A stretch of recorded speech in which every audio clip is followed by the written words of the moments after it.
Hey everyone, welcome back to the Fantasy Pros YouTube channel. I'm Bobby Sylvester with Mike Tagliere. As always, you can follow us on Twitter at Bobby Fantasy Pro and at Mike Tagliere NFL.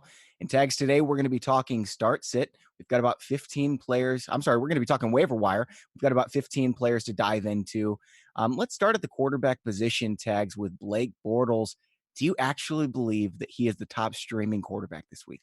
I'm actually starting to worry about that. I was looking at it, and I'm going to pull up the stat because, like, I like on this show to give you guys like an insight as to what I'm working on throughout the week. And so when I work on the primer, I tend to find things that I might miss in my initial analysis. And there, over the last 2 seasons, there have been here's the stat: there have been just 4 games where the Jags have been at least 3-point underdogs going into the game, which they are this week. It's 3.5 points where Kansas City's favored. In those 4 games, Blake Bortles has averaged just 155 yards, 1.3 touchdowns, and 0.8 interceptions. Now, the Chiefs defense looked better last night, but we don't know how much of that was on Case Keenum and the Broncos offense. So I'm Sure. not I'm not going to sit here and say that Bortles is a terrible streamer, but I don't think he's a can't miss, especially when you consider the fact that Arrowhead is known as one of the toughest places to play in. And over the last 2 years, they've allowed over a touchdown less at home, the Chiefs defense. Granted, this is an entirely different defense. They're not Yeah. nearly as good, but I think it's a tougher matchup than some people think. Does it surprise you that Jacksonville's favored in Kansas City? No, they're not. They're actually an underdog. So Oh, I Kansas, see. Okay. yeah, now Kansas City is giving Yeah. them 3.5 points. So I think it is. I think it's crazy. The over under in this game is also 51.5, which, I mean, if I were a betting man, I'd be looking at the under in this game. And Mhm. I'd probably lean Jacksonville, but at the same time, I can understand. I would probably stay away from who I'm going to pick to be the winner because I do think it's going to be a closely contested game. There's no Yeah. way that I see Jacksonville's defense giving up, 24 plus points to the Chiefs. Oh, I mean, I'm not the biggest Mahomes fan, but I think it's likely. I mean, we're talking about one of the best offenses that we've fastest offensive starts we've seen in NFL history. And it's not like Jacksonville's never going to give up 24. I mean, with that said, I'm looking at it right now. ECR, which is expert consensus rankings. You can Mhm. find this on our website. Just click on the rankings, NFL rankings down there. Blake Bortles is QB 13 right now. So a lot of Yeah. people have him up there in that range, and nobody else ahead of him is really a streamer unless you consider. I mean, Andy Dalton's at 12, so I guess he's still a streamer, but a lot of people own him now. And Pat Mahomes is actually at 10 against Jacksonville. Is he someone that isn't exactly a must start for you this week, Tags? Mahomes is not a must start for me. No, losing Sammy Watkins, you saw it kind of break down the offense, and I think that's going to affect their game plan going forward. They're going to be forced to start Chris Conley, and DeAnthony Thomas is going to get some Yeah. more snaps. So that does affect this offense. And you saw Mahomes have to make plays in the run. It's going to have to happen again. But here's the difference: the Denver Broncos cornerbacks are not AJ Boye and Jalen Ramsey. They're going to struggle against Yeah. them. Travis Kelsey's been the the centerpiece for Patrick Mahomes last couple weeks, actually the last 3 weeks, and the Jags have been phenomenal against tight ends. So, I mean, I went back and looked at it. So the Jags have only allowed 3 quarterbacks to score 18 or more fantasy points over the last 2 years. None of the quarterbacks have scored more than 22 fantasy points. To give you an idea as to how hard it's going to be for Mahomes to get into QB1 territory, Yeah. 22 fantasy points last week would have been the QB 13. So therefore, What? it's Wow. nearly impossible to finish as a Yeah. QB1 against the Jaguars. And missing Sammy Watkins, I think, does affect the offense. Their offensive line didn't look great last week. The Jags are going to bring a pass rush. I actually do. I don't think Patrick Mahomes finishes a QB1. I'm probably going to rank him as like a low end QB1 just because it's hard to say someone who you know is going to finish higher than him. But at the same time, I'm definitely staying away in DFS. I think that's fair. Sorry for getting us off track there. This is the waiver wire show. And it Yeah. sounds like you're not spending any fab on Blake Bortles. I probably want to either because I never spend fab on any streamers. I Mhm. want to save it all up for that one guy. If Rod Smith takes over as the running back in Dallas, like with a Zeke injury for Yeah. the rest of the season, if something like that is going to happen at some point, it always does. I'm not predicting it's going to be Zeke or it's going to be Melvin Gordon or Todd Gurley or anyone like that, but it's going to be one of them probably. So I want to save my fab. I'm not spending on Bortles. What about Winston though? Because he can be a long-term solution at quarterback, I think. Yeah, Jameis Winston. I'm struggling not to put him inside my top 10 once he comes back because he has his bye week this week. So in my season long rankings, I have him right around 16 because obviously there's a week here that you have to get through without him. So I don't want to sit here and put him over the other guys. Once he does come back, that Bucks defense is terrible. Like you saw Mitch Trubisky carve them up and have a career game, basically almost set records in that game. The defense is a real problem for them. They don't have a semblance of a run game. Their pass blocking is better than their run blocking. So they're going to have to throw the ball. You know he has weapons in Mike Evans, Deshaun Jackson, and Chris Godwin. Once they decide to take Adam Humphries off the field, it does hurt that they lost OJ Howard. It seems like he might only miss 1 week considering the bye week, but Yeah. still, it's a little bit of a loss. But Jameis Winston, absolutely, I think that he should be considered at least a QB1, like a top 12 quarterback once he comes back. Yeah, I've got him QB1 rest of the season. I mean, he's got all those tools. I'm still not spending any fab on him just because, I mean, if I don't have my quarterback, so what? I'm just going to stream. I don't think Winston is that much better than a streaming option, so I'm not spending any fab on him. Now, you mentioned Mitch Trubisky. He had the 6 touchdowns.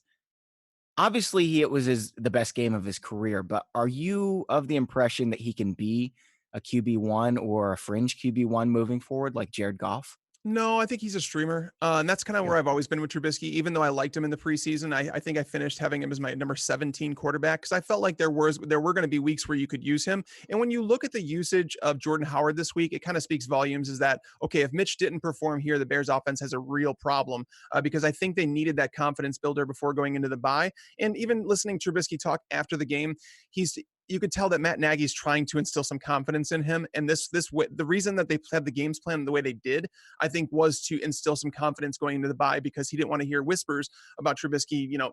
lacking confidence over 2 weeks. So I do think he's going to be a streamer in good matchups. The Bears defense looked a lot, or offense looked a lot better with Tariq Cohen on the field last week than Jordan Howard. But again, that could have been a defensive thing. So I don't want to take too much from one performance, but Trubisky has flashed at times and he does offer some rushing upside. Yeah, he does offer rushing upside, and so I think he's a solid streamer. Obviously, not every week, but maybe 40% of weeks, and that's a lot more than I thought going into last week. With that said, I mean, there were so many wide open receivers. I'm not sure anybody could have missed those guys. Yeah. We're going to move on to running backs here in just a second, but first, I want to tell you about something we have going on for all of our YouTube listeners. FantasyPros.com/jersey dash giveaway. We're giving away a signed Michael Thomas jersey. This thing is beautiful. Again, it's FantasyPros.com/jersey dash giveaway. You can check that out. Now, Tex, let's talk about Nyheim Hines. Both of us have him. I'm sorry, you've actually got him as your number 2 running back pickup. I've got Hines as my number 1. Tell us about Hines. Yeah, I like Hines because it's rare to find a running back on the waiver wire who can deliver, a usable fantasy performance. And I think Hines is going to be somewhat like, we've talked about Theo Riddick the last few years. We talked about, Chris Thompson before he became a household name. Sure. These were guys who were able to deliver at least like flex type performances most weeks. And I think that's what you're going to get out of Hines. With Andrew Luck missing both of his starting tackles, with the offensive line up the middle, they have two of the 3 new Quentin Nelson on there. And then I keep Matt Slauson. These were 2 guys that were brought over from the draft and then from the Chargers. So it's like it's going to take some time for these guys to gel. Andrew Luck doesn't have the arm strength he once did.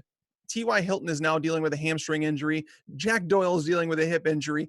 Andrew Luck's going to have to throw the ball, especially this week against the Patriots. And if you kind of like look at the way that the Colts have been moving the ball down the field, it's through dink and dunk. And Nyheim Hines looks more comfortable every single week, and he caught an impressive touchdown over Tyrann Mathieu last week. So I don't think that he's like losing confidence. I don't think that he's ever going to lose that role because he seems to be the best running back for them in the type of offense they're running. I find it very difficult to believe that anybody, Marlon Mack, Bob Turbin, anyone would steal that opportunity from him because when you watch him play, he's one of the best receiving backs in the NFL already. Like I would put him right up against Duke Johnson, right up against Chris Thompson. I don't know if he has the big playability of Chris Thompson. Apparently he does. We haven't seen it yet. I don't know if he's going to get the the volume that Duke Johnson has got in the past, but so far he's got 22 receptions and he looks excellent. We know that the Colts are going to pass a lot. Still, I'm not spending more than 4 or 5 fab bucks on him, but if I can get him, I think you can play him flex most weeks. Yeah, that's where I'm at with him. I think $5 is good for him if you can Yeah. land him for that. It just depends on how dire you are, when it comes to your league settings. Because I'm in a 14-team league where I'm really like needing a running back, and I'm gonna be willing to spend a little bit more. But the player we're gonna talk about next is the one that I'd be willing to spend a little bit more if I had to. How much would you spend on Ronald Jones? Ronald Jones, I mean, I would go in between the $10 and $15 range. I know some people that are Okay. willing to go higher. Understand that you're obviously going to be without him for a week here, and it's not a sure thing. It's really not. But it's very rare that you could find a running back on the waiver wire who's going to be a starter for the remainder of the season. We're talking about 12 games here, and I know that some people are going to say, "Whoa, whoa, whoa, push the brakes," because we just saw him in the second half. Who's to say that Peyton Barber's not still the running back? The Yeah. fact that they had Ronald Jones active for the first time, the fact that they put him in, they had such a short leash on Peyton Barber, the fact that they did the same thing with Ryan Fitzpatrick, it's like, oh, you struggled, we're going to pull you. Yeah. It was always going to be that way. They invested way too much money draft equity in Ronald Jones not to find out what the kid has. And don't take it too hard on him what he did in the preseason. I went back and I watched every single snap he had. There were some runs in there that looked good, but then there were a lot of them where he was getting hit as he took the ball in the backfield. This offensive line does struggle, but the fact that Jameis Winston there is going to help because Winston can run with the ball. And as we know, mobile quarterbacks will create opportunities for running backs. We've seen that. LaShawn McCoy is the prime example. We saw him have a career year with Tyrod Taylor. So Ronald Jones is a rare find on the waiver wire. He's no sure thing, but if he was a sure thing, he'd cost you a lot more than $10 to $15 in your fab budget. Do you think that he's more likely to be the starting running back for his team than Marlon Mack? I do. I think Marlon Mack's going to be stuck in a timeshare no matter what. I mean, we have Naheem Hines, who's basically emerged as the pass catching back, the Darren Sproles of that offense. You have Robert Turbin coming back, who they've talked about using on the goal line. And that's even going back to training camp before he was suspended. So, I mean, there's so many roles to fill there. And I feel like it's the Eagles offense, which it makes sense because Frank Reich, obviously coming from that coaching tree, that they're just going to use a massive timeshare. And the one that you want is the one who's going to be catching passes. And that's Naheem Hines. Yeah, I think so as well. I wouldn't spend again more than $3 or $4 on Jones just because I don't think it's a good situation behind that offensive line. Yeah, maybe he'll be the starter, but I'm not really impressed with Ronald Jones. I just think there's not much of a difference between Jones and the next guy, Nick Chubb. I mean, Chubb, he's looked great. He only had 3 snaps, right? 3 snaps, 2 touches, 2 touchdowns or something like that. But I think he has a lot more upside than Jones. So what is it that really separates you? Is it that Jones just has a better opportunity to get these targets? Yeah, pretty much. Just because he's going to walk into a role where he's going to see, 12 to 15 touches. Nick Chubb's going to require an injury, or he's going to require Carlos Hyde to, take a downturn in production. Yeah. And I just don't see that happening right now. I think Carlos Hyde has looked really good for what's been given to him. The offensive line hasn't been great for the Browns this year. Losing Joe Thomas was massive. We knew that was going to happen, but Carlos Hyde has been really good in his role. Why are we going to be quick to take it away for a 1-2 down back? I mean, Nick Chubb, guys, if you go look at his college production, everything was on the ground. Sony Michel was the primary receiving back there. There's a reason he was doing that. Nick Chubb is a very specific talent in the NFL. And even though he had those, a couple runs, 105 yards, 2 touchdowns, the 3 snaps are very telling. It's basically saying we put him in the game. He produced on those opportunities, but Carlos Hyde has been a rock for us. Yeah. Carlos Hyde is not the reason the Browns have lost games. They've lost close games because of the coaching. And He's been great, right? Again, Yes. he was an RB1 last year. Yep. Carlos Hyde has been better than I expected him to be this year. And Duke Johnson is still sitting there in the wings, getting more touches than Chubb as well. So I feel like there's 2 guys in front of him on the depth chart right now. I'm so glad I have Carlos Hyde and Marshawn Lynch in every single league. It's like a fix-all. Yeah, you were a big fan of Lynch before the season, that's for sure. You were like the highest on him. So Was I? I don't know. I think everyone was the highest on him except for you. Yeah, no. I mean, you didn't have him low, but like everyone we had on our podcast was like, he's the number 1 guy I'm drafting. And you were like, yeah, I like him, but not as much as you guys. Right. I wasn't willing to draft him as like a top 20 running back, Sure. but you were definitely in that conversation. So Mike Davis had a great game. Is he ever going to play again though? Like what is this? Is this a Jonas Gray situation? Again, like it goes back to the whole Chris Carson week. Bobby and I got into that conversation on the podcast and where we talked about how I don't want to trust Chris Carson after just one good game. Yeah. And, it was a good game. He did receive 32 carries. And then it's like, oh, Rashad Penny week, Chris Carson's out. No, Mike Davis is in there. I just thought Mike Davis was even on the team, right? Yeah, I believe they let him go and then they signed him back after dealing with some injuries because they had who's the wide receiver running back that went to the IR. They had I can't remember his name right now, but so CJ they Process. no, Procise is still there. I can't remember. It's the friggin' wide receiver. Knows. Yeah, he scored a touchdown for them last year. He was the only one who scored a touchdown for them running the ball last year. I am not going to go all out and take Mike Davis. I will let someone else deal with the headache that is the Seahawks backfield because I think it's going to be somewhat of a timeshare going forward. Chris Carson's obviously the one I'd most. McKissick. Thank you, awesome Spartan. Yeah. JD McKissick. So I think when he got hurt, they picked up Mike Davis again. But yeah, it's a mess. I don't know what's going on with Rashad Penny. I thought that'd be his opportunity, but clearly you just don't want to trust anybody back there. I should have listened to you, man. I should have traded Chris Carson before this got messy because we knew Carroll was going to make it messy. He's come out and said this is a full 3-back committee. Of course, he's lied to us so many times. So maybe Rashad Penny's going to get 80 carries tomorrow. It Or might be CJ Pro size next week. yeah. Yeah. Who knows? Nobody has any idea. Okay. Let's talk about wide receivers tags. And this is actually my number one waiver wire pickup of the week. I'm not especially excited about him, but Kiki QT, his Mhm. first game in his NFL career, 15 targets, 11 receptions, over 100 receiving yards. Yep. Will Fuller's banged up. Just how good can he be, and how good do you expect him to be? Kiki QT is a fantastic receiver. And again, if you guys didn't hear on the podcast, Bobby and I, like when I was going through the scouting process and talking about my player comps for people, Kiki Mhm. QT was kind of like a Tyreek Hill type player. I'm not going to sit here and say he comes with the massive, crazy explosion that Tyreek Hill does, because I don't know if anybody does in the NFL, but if there's one that's close, it's QT. And the reason I think he's going to work well with Deshaun Watson is because Watson creates time with his legs. And if a defense is playing man coverage, it's hard to hang with someone like QT for a long period of time. I also think that's why Will Fuller has done well with Deshaun Watson. It's like those two have a connection. But knowing that Will Fuller could potentially miss time, these soft tissue Yeah. injuries, they tend to linger. And I think that we've learned a valuable lesson with Leonard Fournette. And I think a lot of coaches in the NFL might take note in that and say, if we have a player who's special to our team that means so much, we should probably just, approach with caution. Take notice, Minnesota Yeah. Vikings. But QT, I mean, we saw Bruce Ellington give you fantasy viable performances down the stretch last year. We saw him in good matchups this year. So knowing that the Texans can't run the ball, they're going to use that West Coast offense. And I think Kiki QT is going to be a viable bye week filler for fantasy teams, especially in PPR formats. It makes me a little nervous because obviously he's not a 15 target per game guy. Nobody is except Right. like Michael Thomas Right. and Corey Davis. But I mean, no one's actually 15. He's more of a big play threat. And he's someone you can just kind of buy a lottery ticket every single week and say, well, I'm just going to stick him into the flex. Maybe he catches a touchdown for 50 yards and he has 3 receptions. Somebody else like that we'll talk about later, Taylor Gabriel. But I want to start before we get there. I want to go to your number one wide receiver of the week, Ryan Grant, unless you've changed your mind. I've kind of moved a little bit on this just Okay. because it's like looking at the Colts and the mess that it is there. It's like how much it's like stock do I want to put in Ryan Grant in the offense? Like I do believe the reason that I had said that is because when you look at this week, I felt like Ryan Grant on Thursday night against the Patriots, he was going to give you a solid floor. Like he's a player who should put up at least 5 catches, 50 yards. That should be like what we should expect out of him.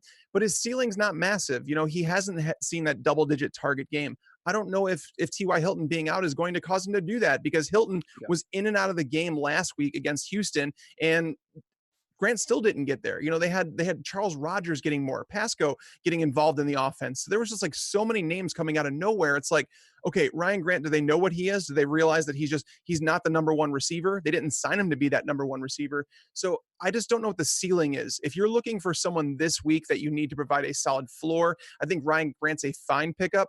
But yes, the more I look into it, the more I heard about Will Fuller and the potential for him to miss time. Yeah, I'm getting more and more into Kiki QT.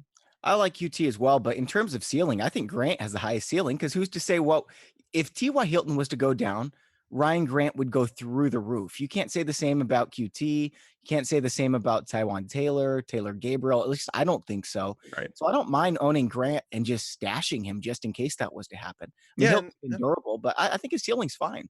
yeah, no, I mean he's a great bye week filler, because like that's the thing is when I'm looking for bye week fillers, I'm looking for guys that aren't going to bust. I don't want someone that's going to potentially get 11 yards. I mean that's for your tight end spot. Don't do that with wide Yeah. receivers. I don't know. I don't mind doing it so much. If you've got enough of those guys, enough of them we're going to hit every week. I know you disagree with me on that one. Uh, all right. Taiwan Taylor. There's a lot of hype around Taiwan. I don't know if I buy it. I mean, yeah, they got rid of Rashad Matthews, but is he really always being cracked up to be on Twitter?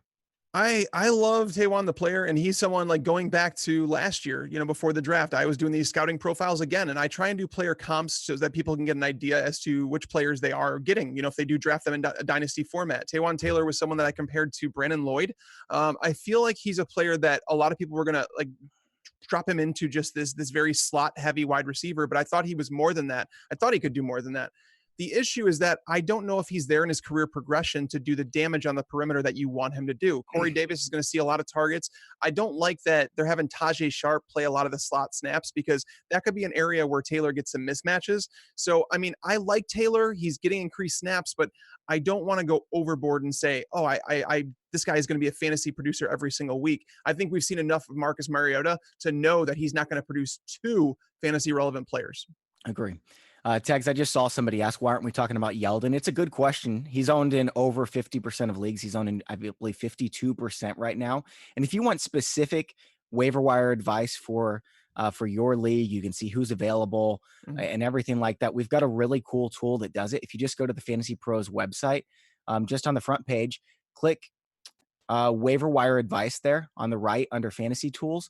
And if you haven't already imported your team to my playbook, do it. It takes like 5 seconds. It's going to give you all the information you need. And what it does for waiver wire advice is really cool. So just import your league really quick and check it out. Again, that's the waiver wire assistant. Tags, let's continue here with the wide receivers on our list. And we're to your guy, Taylor Gabriel. Actually, I don't know if he's your guy, but he's on the Bears. Yeah, I don't want to say he's my guy either. The thing is, I did talk about him in the primer that I write up every week, and I talked about him before last week's matchup, saying that I don't think people realized how much Taylor Gabriel was involved in this Bears game plan. Like the way that they were using him in the offense, he was getting a lot of targets, like more Yeah. targets than people realize. He was top 40 in the NFL going into that game. So it's like, okay, Taylor Gabriel, keep him on your radar because he's a guy. If he breaks one long play, he's gone, and he's going to Yeah. live up to fantasy stock. We saw that with the Falcons, right? Knowing that he has Remember when he was Tyreek Hill? well, kind of, yeah. That's what people were comparing him to because, like, they said that there was no way his efficiency could like continue what it was. And I think Yeah. we know Matt Ryan's not like the most exceptional deep ball thrower. So yeah, Taylor Gabriel does have some juice in his legs. He's being used in interesting ways. I do think it helped that Anthony Miller was out of the lineup. I think it helped that they were playing the Bucks. But he is someone that should have always been on your fantasy radar, considering how many targets he was getting. He's the type of player, Bobby, that you're talking about. Like if you have bye week issues, like the Bears are obviously going to bye this Yeah. week, but if you have bye week issues, Taylor Gabriel is someone that you could stick in your lineup. Sure, he might end up with 3 points, but he could also deliver like he did in week 4. He's like Kiki QT light, a little bit less talent, lesser quarterback, less opportunity, at least for now with Will Fuller out, but he's Yeah. not a bad pickup. Somebody else that I love, in fact, he's probably my favorite streamer for this week, is D.D. Westbrook. He's going up against the Chiefs. We already talked about Bortles. He's leading the Jags in receptions, targets, receiving yards, and he is an absolute beast after the catch. Try bringing him down. It is near impossible. Yeah, Westbrook's got the slot role for the Jags, and it's a Yeah. valuable role. He's not playing there all the time. They're having Keelan Cole step in there about 30% of the time. But the matchup this week, like most of the time, a slot matchup is the one that you want to target because they get the nickel cornerbacks who aren't on the field all the time. But this week, so the Chiefs, what they do is Kendall Fuller is the player that they got in the trade for Alex Smith. A lot of Washington fans were upset about that because they thought Fuller was an up and coming shutdown corner in the slot. They brought him over, and in 2 wide receiver sets, they have Fuller on the perimeter. But if they go 3 wide, which is when Westbrook comes on the field, they have him cover the slot. So their best cornerback is Kendall Fuller. He's the one that covers the slot. So, I don't want to go overboard on what D.D. Westbrook has done to this point. I understand that he had a great week, and you cannot ignore the fact that he saw 13 targets. But I do think that Keelan Cole is still the wide receiver there. I think that Dante Moncrief might be the preferred end zone target. So you're Yeah. going to rely on some of those bigger plays from Westbrook, making him someone that's very, very comparable to a Taylor Gabriel. Do you have Dante Moncrief in your top 40 wide receivers this week? Because if you don't, there's no sense in picking him up. It's either I stream him now or he's no use. Yeah, I don't. I mean, I'm not a Dante Moncrief guy, and I know that he's scored multiple touchdowns. And the thing is, he had a really good game against Tremaine Johnson. Tremaine Johnson kind of fell when he had the touchdown, but it was due to the route that Moncrief ran. I'm not a big Moncrief guy in this offense. I don't think that Blake Bortles is going to sit here. I don't think he's going to throw 30 plus touchdowns or anything like that. Oh, And no, no if way. Dante Moncrief couldn't live up to a top 40 wide receiver with Andrew Luck, I very highly doubt he's going to do it with Blake Bortles while he has Keelan Well, he Cole. was hurt. If he wasn't hurt, he would have been a top 25 guy. It's possible, but we just never seen it. So, I Sure. mean, for me Yeah. with Moncrief, believe it. He's someone that I always wanted to believe in, but it's just been so long that it's like I can't believe in him now. And I mean, he Yeah. could prove me wrong, but at the same time, he's actually going to be going up against Orlando Scandrick. He's a converted slot corner who had some really bad times in Dallas, but they moved him to the perimeter. Nobody, including myself, thought it would work, but he's allowed a 39% catch rate in coverage. Yeah. I can't I, explain it, but he's I been was playing picking well. on him the first couple weeks. I'm not doing that anymore. Like, I'm Yeah, not going to go out of my way to avoid him. But yeah, Moncrief, I'm not especially excited about. Westbrook, I think, is a good streamer. Moncrief's not a bad streamer, but I would much rather just pick up Devontae Parker and hope that you strike gold. Yeah. I would much rather have Devontae Parker than both those guys for Yeah. sure. Yeah. People are going to come after you on Twitter now. Of course they are. Yeah, people were really mad at me for mentioning something like decent about Positive about him, yeah. Yeah. Okay, tight ends here. We've got two of them to talk about, and then one DST. Then we'll take a couple Q&A. Sorry, Tags and I have gone a little bit long here. Tags, Vance McDonald, Cameron Brate. A lot of people are on Tyler Croft too. Is McDonald your top tight end pickup this week? Absolutely. I mentioned in the podcast that, he's like a guy that you go and you get off the waiver wire, and with how ugly the tight end position is, like a guy with 22 targets is ninth in the NFL among tight ends and targets. So it's a very rare position to find. And knowing that McDonald has seen more than 5 or more targets the last few weeks, knowing that he's like an athletic masterpiece. Like if you build a tight end, you want him to be like have the athletic skills of Vance McDonald. And knowing that Ben Roethlisberger is struggling to throw the deep ball, Vance McDonald is a potential top 10 tight end the rest of the year. And if you can get him off the waiver wire, I absolutely do that, especially when we're talking about the Atlanta Falcons coming to Pittsburgh this week. It's going to be a bonanza. I don't even care what the over-under is. I'm betting the over. I think you can still get, well, that's kind of crazy. What if it's like 80, man? It's 57.5, actually. Okay, wow, that is really high, but I think you're right. I think I'd bet the over on that one too. I think McDonald could be a long-term option. I mean, but Jack Doyle's still available in a ton of leagues. I think he's going to be great. OJ Howard, you can pick up in a couple weeks, and he's going to be a monster.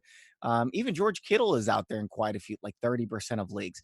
I want Cameron Brate because when Cameron Brate is the starter for Tampa Bay, and he's going to have 2 great matchups in the next 3 weeks, he was the starter for 7 weeks. I said this on the podcast, 7 weeks last year, and he was the 4th best fantasy tight end.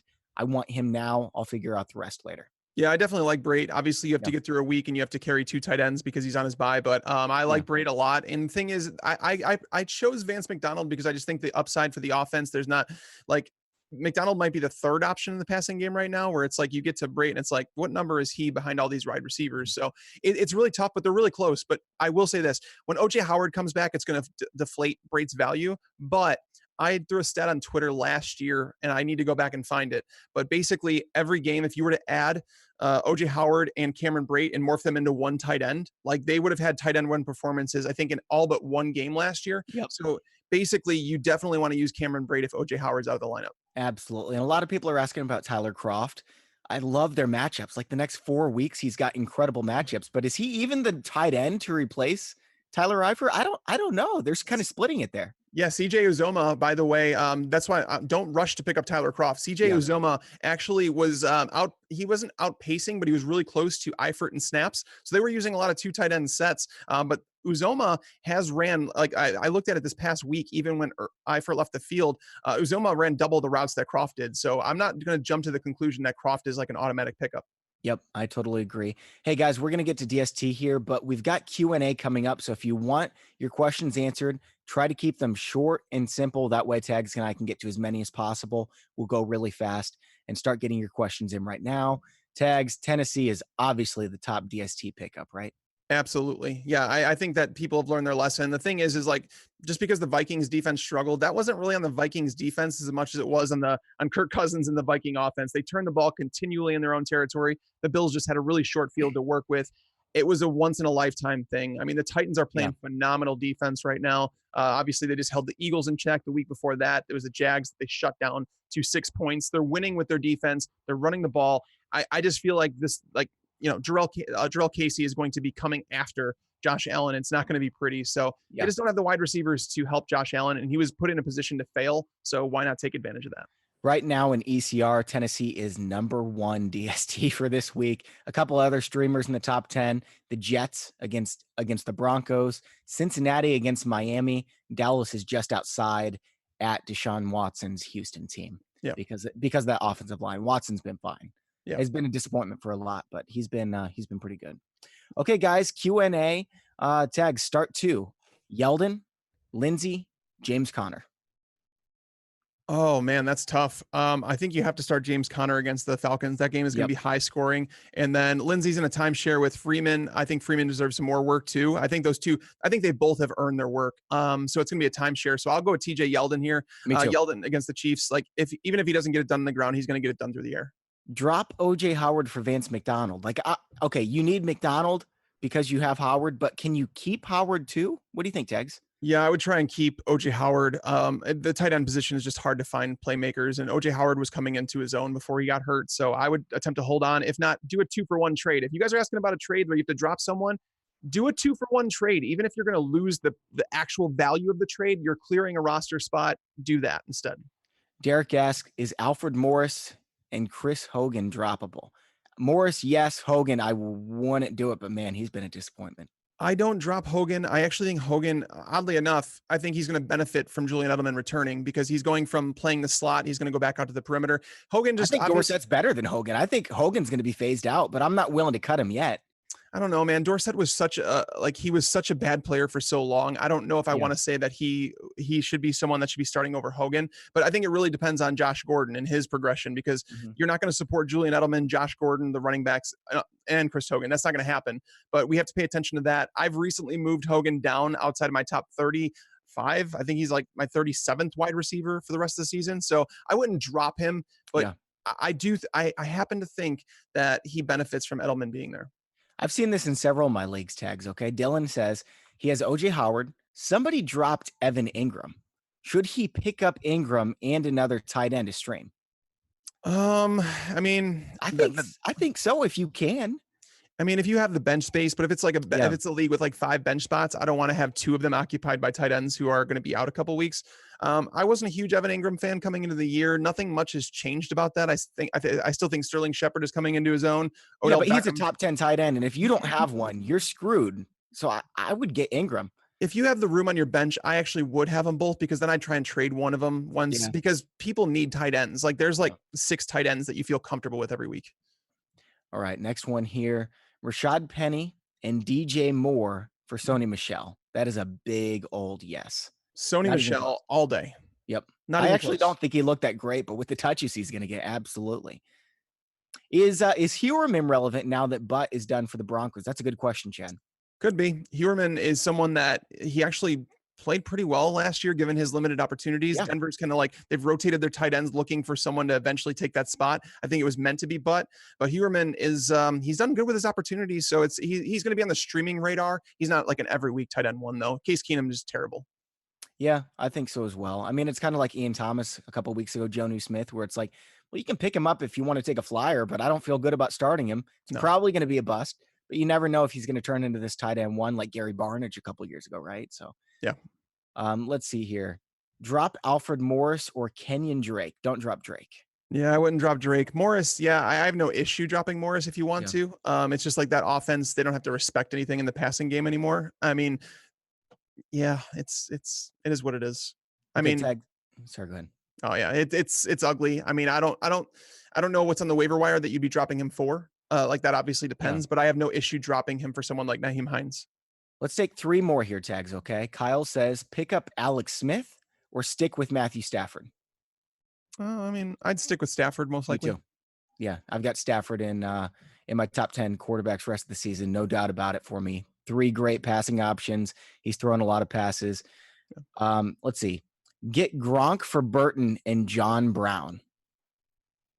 It's a good trade offer. That's really close. I would prefer to get Gronk and then just figure out my 3rd or 4th wide receiver elsewhere. I probably would take Gronk as well because I believe in getting the best player in deals, and you're obviously getting the best player there. I think Burton is still somewhat of a buy low because I don't think you've seen the potential that he has in this offense. But yeah, I'll take Gronk because he's a sure thing, but we also have to take into consideration that he might miss some time here. Here's another trade offer. This is our last one. Michael wants to know if he should trade Ingram and Sterling Shepard for David Johnson. No, I would rather have Mark Ingram for the rest of the season. Than David Johnson? 100%. Oh, I'm taking that trade. I guess we're split here, man. No, I have Mark Ingram as my number 10 player the rest of the season. Wow. Or number 11. I don't know what to expect. I think it's a little bit riskier than just expecting him to pick up where he left off. And maybe I could be wrong, but also Kamara has been so good in this role.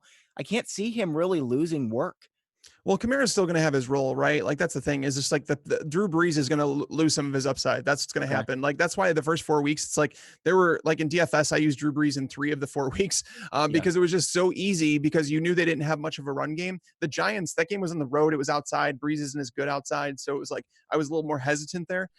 Alvin Kamara, there was just one game where he had more than 13 carries, so they need to get their run game going back, especially with that defense playing so terrible. Mark Ingram, I would rather have Mark Ingram than David Johnson, but to know that, like you have to add even more, it's not even close for me.